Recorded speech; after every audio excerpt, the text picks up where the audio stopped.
اللہم صلی علی سیدنا محمد وعلی آل سیدنا محمد۔ سورۃ الطلاق یہ مدینے میں نازل ہوئی۔ اس میں 12 آیتیں اور 2 رکوع ہیں۔ بسم اللہ الرحمن الرحیم۔ اللہ کے نام سے شروع جو نہایت مہربان رحمت والا ہے۔ اے نبی، امت سے فرما دیں کہ جب تم لوگ عورتوں کو طلاق دو تو ان کی عدت کے وقت پر انہیں طلاق دو اور عدت کو شمار کرتے رہو، اور اللہ سے ڈرو جو تمہارا رب ہے۔ تم عورتوں کو ان کے گھروں سے نہ نکالو اور نہ وہ خود نکلیں، مگر یہ کہ کسی صریح برائی کا ارتکاب کریں، اور یہ اللہ کی حدیں ہیں، اور جو اللہ کی حدوں سے آگے بڑھا تو بے شک اس نے اپنی جان پر ظلم کیا۔ تم نہیں جانتے شاید اللہ اس کے بعد کوئی نیا معاملہ پیدا فرما دے۔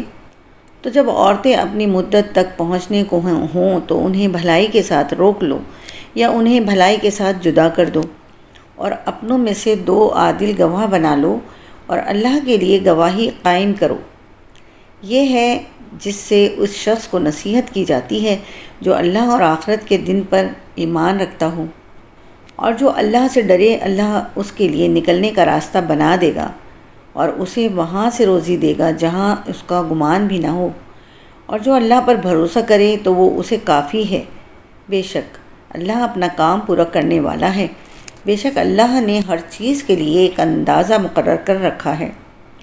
اور تمہاری عورتوں میں جو حیض سے نا امید ہو چکی ہوں، اگر تمہیں کچھ شک ہو تو ان کی، اور جنہیں حیض نہیں آیا ان کی عدت 3 مہینے ہیں، اور حمل والیوں کی عدت کی مدت یہ ہے کہ وہ اپنا حمل جن لیں، اور جو اللہ سے ڈرے اللہ اس کے لیے اس کے کام میں آسانی فرما دے گا۔ یہ اللہ کا حکم ہے جو اس نے تمہاری طرف اتارا، اور جو اللہ سے ڈرے تو اللہ اس سے اس کی برائیاں مٹا دے گا اور اس کے لیے ثواب کو بڑا کر دے گا۔ عورتوں کو وہاں رکھو جہاں خود رہتے ہو اپنی گنجائش کے مطابق، اور انہیں تکلیف نہ دو کہ ان پر تنگی کرو، اور اگر وہ حمل والیاں ہوں تو ان پر خرچ کرتے رہو یہاں تک کہ وہ بچہ جن دیں۔ پھر اگر وہ تمہارے لیے بچے کو دودھ پلائیں تو انہیں ان کی اجرت دو، اور آپس میں اچھے طریقے سے مشورہ کر لو، اور اگر تم آپس میں دشواری سمجھو تو عنقریب اسے کوئی دوسری عورت دودھ پلا دے گی۔ مالی وسعت رکھنے والے کو چاہیے کہ اپنی گنجائش کے مطابق خرچ کرے، اور جس پر اس کا رزق تنگ کیا گیا ہے تو اسے چاہیے کہ اس میں سے خرچہ دے جو اسے اللہ نے دیا ہے۔ اللہ کسی جان پر بوجھ نہیں رکھتا مگر اسی قابل جتنا اسے دیا ہے۔ جلد ہی اللہ دشواری کے بعد آسانی فرما دے گا۔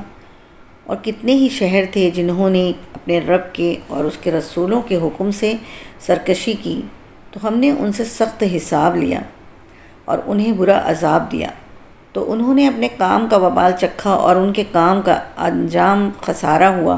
اللہ نے ان کے لیے سخت عذاب تیار کر رکھا ہے، تو اللہ سے ڈرو اے عقل والو جو ایمان لائے ہو۔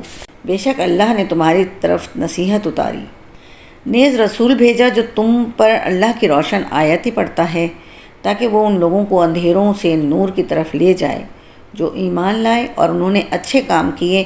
اور جو اللہ پر ایمان لائے اور اچھا کام کرے تو اللہ اسے ان باغوں میں داخل کرے گا جن کے نیچے نہریں بہتی ہیں، ان میں ہمیشہ ہمیشہ رہیں گے۔ بے شک اللہ نے اس کے لیے اچھی روزی رکھی۔ اللہ وہی ہے جس نے 7 آسمان بنائے اور انہی کے برابر زمینیں، حکم ان کے درمیان اترتا ہے تاکہ تم جان لو کہ اللہ ہر شے پر خوب قادر ہے، اور یہ کہ اللہ کا علم ہر چیز کو گھیرے ہوئے ہے۔ صدق اللہ العظیم۔